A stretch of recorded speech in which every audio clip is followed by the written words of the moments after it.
por exemplo, da religião. Aqui, em tese, também não tem pretensões científicas, apesar de você ouvir falar de ciências da religião, né? Que já é distinto de religião. Então, no fundo, o que eu estou aqui apresentando para vocês é esse problema, né, que é o problema fundamental da epistemologia. Né? E esse problema aqui, falando um pouco de história, da filosofia, esse problema ele ficou muito claro, como diria Popper lá na lógica da pesquisa científica, ele ficou muito claro com Kant.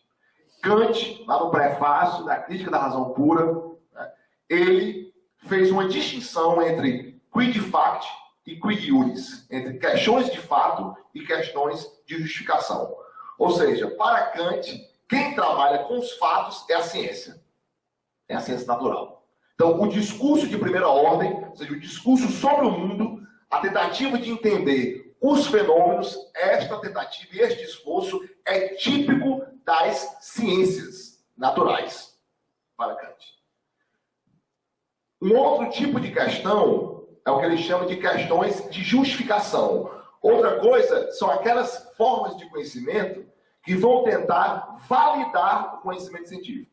Então, uma coisa é o conhecimento produzido pela ciência e outra coisa é o conhecimento acerca do conhecimento que é produzido pela ciência. Certo? São duas coisas distintas. Então, Kant, ele de maneira muito clara, já começa a fazer uma determinada distinção. E aí começa a gerar um problema. Qual o problema? Você trabalha com fato? Não trabalha com fato, então não é ciência. E aí já começa as inferências, né? Você trabalha, eu trabalho com psicologia, né? Eu faço interpretações sobre sonhos. Sonhos não são fatos, porque eu não posso reproduzi-los.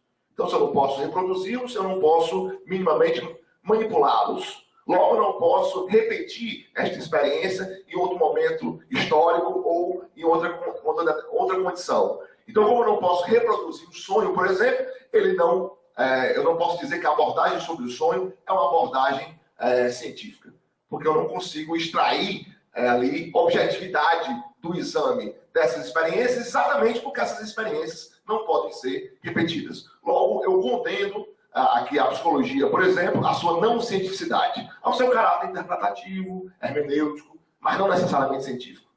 Então, a partir de uma concepção sobre o conhecimento humano, eu consigo começar aqui a extrair conclusões gerais sobre as próprias ciências. E essas conclusões gerais é que geram os tensionamentos. Então, as ciências humanas, eu diria, as ciências humanas ficam muitas vezes na berlinda, né, exatamente porque a crítica é feita a partir da ciência da natureza. A objetividade que muitas vezes se busca nas ciências humanas, esse aí o positivismo, né, do século XIX, deve se encontrar nas ciências da natureza. Assim que eu terminar, a gente abre para discussão. Já eu estou terminando. Vou fazer esse esforço para conseguir falar aqui nos 40 minutos. Certo? Então, esse elemento da atenção é importante que vocês compreendam que o que está em jogo aqui é a cientificidade. Kant, de novo, lá na Crítica da Razão Pura, faz uma pergunta que nos incomoda muito. Por que é que só a física e a matemática progridem, né? E a metafísica não, né? E a filosofia não? Os filósofos estão aí discutindo há vários séculos sobre as mesmas questões, né? Tentando provar Deus de todo modo, tentando provar uma realidade essencial de todo modo, mas só quem progride mesmo é a física e a matemática. Por que isso? É só uma questão que... Né? Por que é que, por exemplo, a física consegue predizer e a sociologia não? Né? Por que é que eu consigo, em condições normais de temperatura e pressão, né, tentar descrever aqui, né, o tempo, né, da trajetória de um corpo, por exemplo, e posso dizer, olha, daqui a tantos segundos o corpo vai atingir aquela parede. E a sociologia não. Né? A economia não. Está aí a crise, né, de 2008. Ninguém nunca imaginou. Né? As ciências econômicas, que atualmente, né, são as ciências que desfrutam de um maior privilégio, né, e de um maior respaldo e visibilidade internacional, nunca ninguém imaginou que nós iríamos passar por uma crise desse tipo. A crise de 2008. E pior, ninguém imaginava nem como é que seria o mundo no ano seguinte. Vocês não conseguiam nem entender ou predizer minimamente como é que o mundo se comportaria 6 meses adiante. Então você tem aqui, né, um problema fundamental, né? Você tem uma ciência, né, que parece que não consegue minimamente predizer, não tem conteúdo preditivo. E aí a pergunta é, então, o que faz da economia ciência? O que faz da economia ciência? Certo? Então, esta pergunta sobre a cientificidade não é só a pergunta para um título, né, ser científico ou não. É uma pergunta epistemológica, ou seja, é possível objetividade na história? É possível objetividade na geografia? É possível objetividade na matemática? Porque, olha, se vocês pegarem o pessoal que é mais próximo da filosofia, ou até quem gosta de história da filosofia, se você pegar século XVI, século XVII, século XVIII, né, os principais tratados de filosofia tinham lá o subtítulo, né? Exposição ao modo dos geómetras. Né? Você vê isso em Descartes, você vê isso em Spinoza, por exemplo. Você pega a ética de Spinoza, em tempo por substância, pá, definição, axioma, teorema. Né? Então você tem uma exposição ao modo dos matemáticos. Ou seja, a própria filosofia começou a se preocupar e dizer, o problema aqui que a filosofia não consegue progredir é porque ela segue uma metodologia não rigorosa. Aí os filósofos começaram a tentar fazer um esforço de apresentar os conceitos ou as teses filosóficas ao modo dos matemáticos, como se o rigor, né, e a certeza você pudesse encontrar a partir do modo como você expõe. Então, a matemática eu consigo chegar a certezas. Consigo chegar a certezas matemáticas. Por quê? Porque há uma maneira de proceder, há uma maneira de demonstrar que me dá segurança, que me dá objetividade. E aí as humanidades, no caso aqui a filosofia, que é hoje tido como humanidade, ela teve essa preocupação, né, de alguma maneira, se comportar ou se apresentar matematicamente para que conseguisse também o mesmo sucesso que a matemática. Se vocês pegarem, por exemplo, texto clássico do século XVII, que é o fundamento mesmo de toda a física newtoniana, que são os princípios matemáticos de filosofia natural. Né? Então há uma preocupação de Newton também de mostrar que a sua reflexão matemática é também uma reflexão filosófica. Apesar de que Hegel, mais lá na frente, lá na enciclopédia, no volume 2 sobre a ciência da natureza, vai dizer Newton é um bárbaro. Né? Newton, do ponto de vista conceitual, é um bárbaro. Uma pessoa que define espaço em uma frase, né, tempo em uma frase, não pode, né, que está falando sério. Né? Então, o próprio Hegel, nesse sentido, faz a crítica a Newton, porque Newton tem aqui uma especulação, e é sobre isso exatamente que eu queria falar para vocês. Que há uma diferença. E aqui, pelo menos nessa primeira parte, qual é a questão mesmo, ou seja, qual é a dificuldade? A dificuldade está em mostrar a cientificidade das ciências humanas.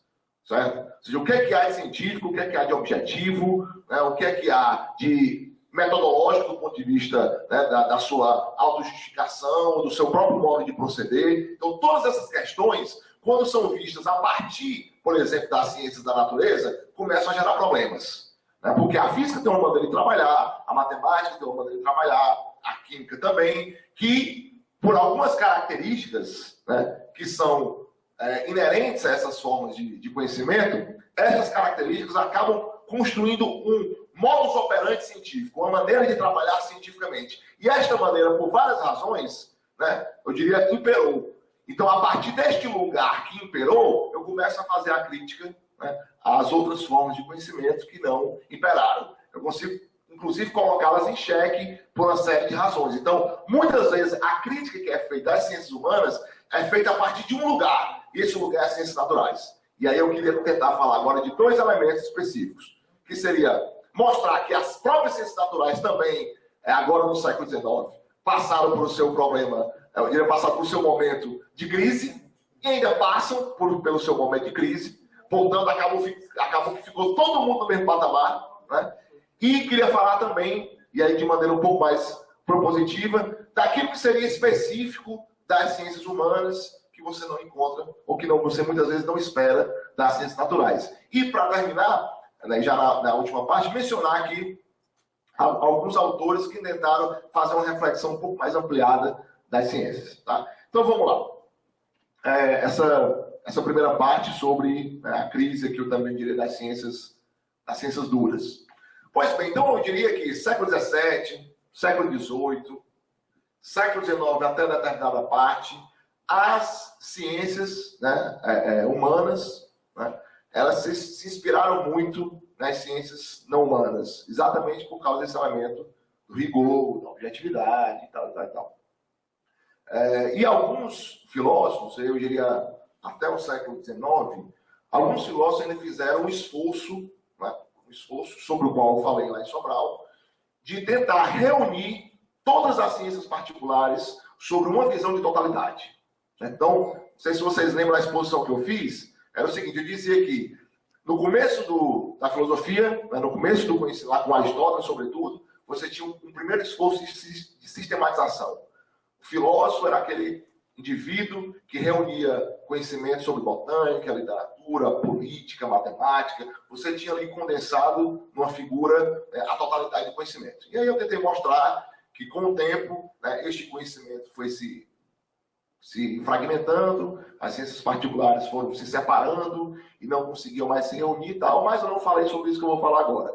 Que, em algum momento da história, a humanidade tentou, e aqui eu falo especificamente da experiência do idealismo alemão, e Hegel, eu diria, é o ponto máximo disso, que tentou, de algum modo, reunir todas as ciências particulares sob, né, uma ótica de totalidade. Os franceses também tentaram fazer isso com o movimento enciclopedista, né, de tentar reunir tudo a partir de uma forma de saber. Leibniz, por exemplo, também tentou, de alguma maneira, construir, né, uma linguagem universal que fosse isenta de ambiguidades, para que a gente pudesse falar verdadeiramente sobre as coisas com rigor. Com Leibniz, né, que é um autor também que fez um esforço, né, enfim. Então, nós tivemos no século XVIII, sobretudo no século XIX, uma tentativa, né, de construir uma visão sistemática e uma visão de totalidade das ciências. E Hegel, né, eu diria, é o ponto máximo disso. E aí, depois disso, no século XIX, nós começamos a encontrar várias críticas a esse projeto, né? Que não era possível abarcar todas as ciências a partir de uma ótica só, né? Existem muitas distinções de natureza, então não tem como mediar. E aí, essa interpretação fragmentária da ciência acabou acompanhando o próprio progresso do conhecimento, a própria dinâmica do conhecimento, que, como o próprio caderno diz, desembocou na fragmentação. E aí, hoje, o que nós vivemos é, na realidade, este momento em que as ciências se especializam a cada momento, se especializam bastante, e que agora as próprias ciências estão, isso aqui obviamente não é consensual, mas você já vê muito claramente que os próprios cientistas não querem mais trabalhar de maneira isolada. A constituição de grupos de pesquisas interdisciplinares está cada vez mais comum. Dificilmente alguém vai estudar a mente a partir de um grupo apenas de neurologistas.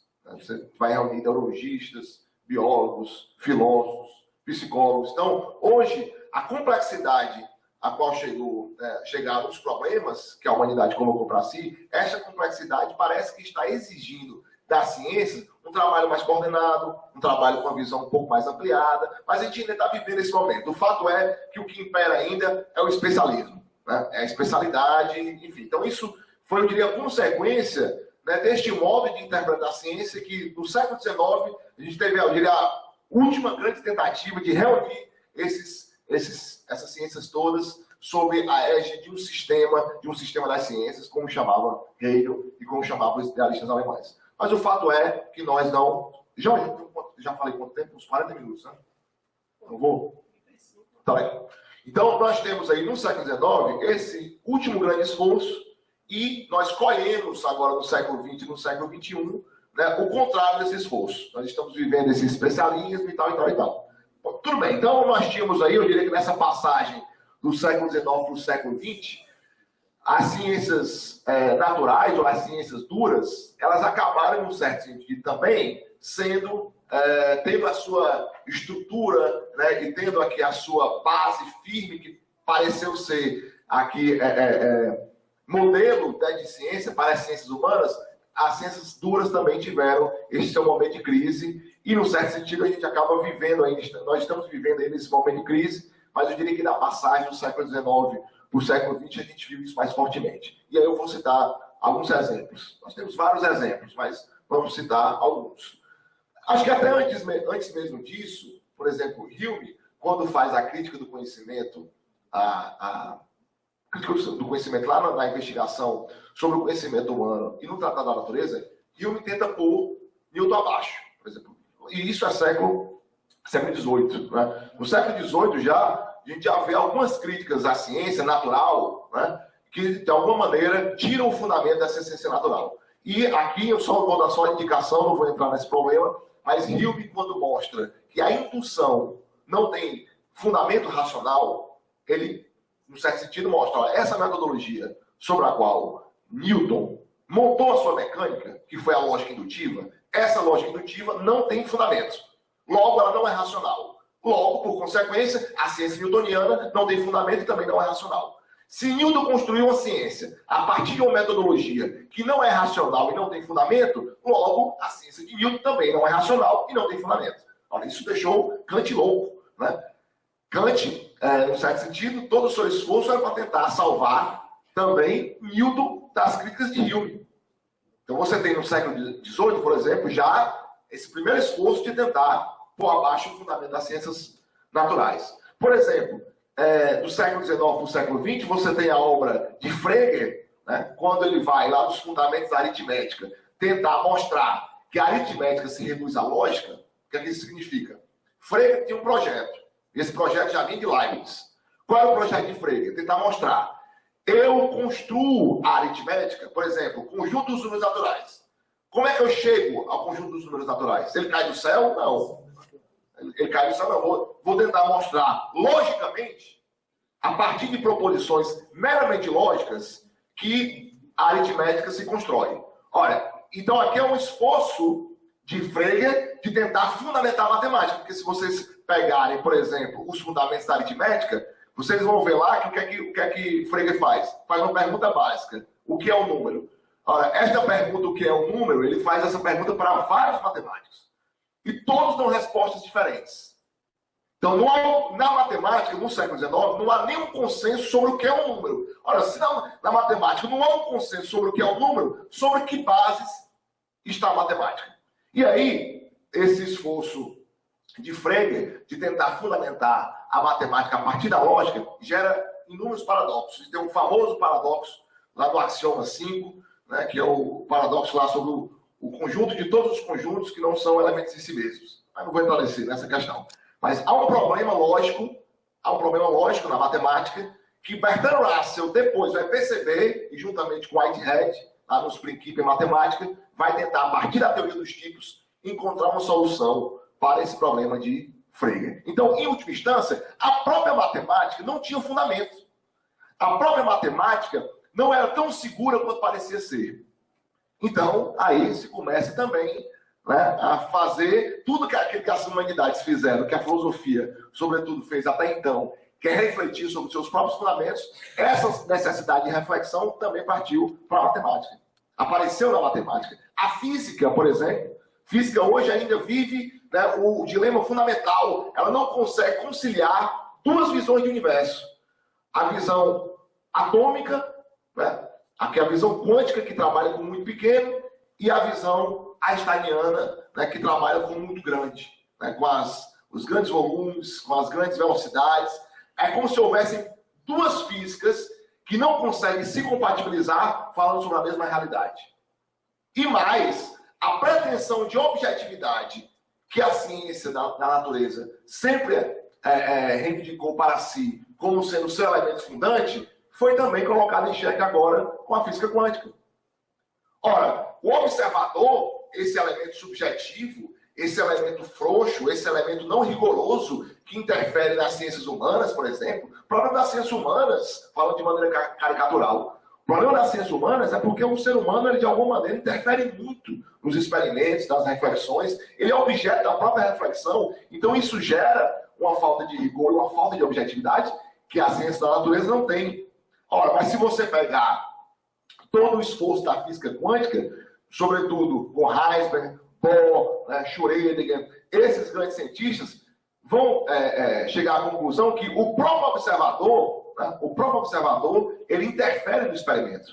Não há mais como você medir sem necessariamente interferir. E o princípio da incerteza de Heisenberg No fundo, é isso.